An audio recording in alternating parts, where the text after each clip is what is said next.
In today's video, I'm going to teach you how to close your chess.com account. By the end, you'll know exactly where to go and what to click so you can confidently complete the process without confusion.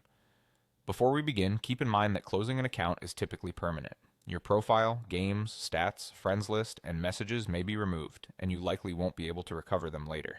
If you only need a break, consider whether taking time off or adjusting notifications might be enough. With that context, let's get started. First, log into your chess.com account. Make sure you're logged into the account you actually want to close.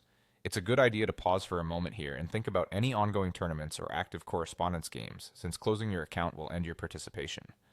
Once you're logged in, look to the bottom left corner of the interface for the settings option. It's usually represented by a gear icon. Click that to open your settings. This is the central place where you manage your profile, preferences, and account controls. Inside settings, look to the left-hand side panel and select account. This is the section that holds your core account details, including status and security options. If you don't see it right away, scroll the left menu. Account is a main category, not a subpage, so it should be easy to spot. On the account page, scroll down until you find the section labeled Close Your Account. It's typically near the bottom, separated from general settings to prevent accidental clicks. Read any notes or warnings presented there to make sure you understand what closing your account entails. When you're ready, click the Close Account button.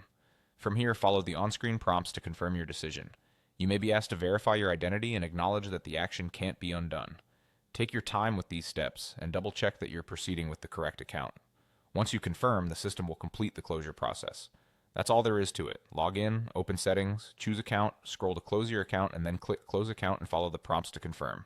If you change your mind before the final confirmation, simply cancel and back out of the page. Thanks for watching. If you found this walkthrough helpful, feel free to revisit it anytime you need a clear, step-by-step reminder. Take care and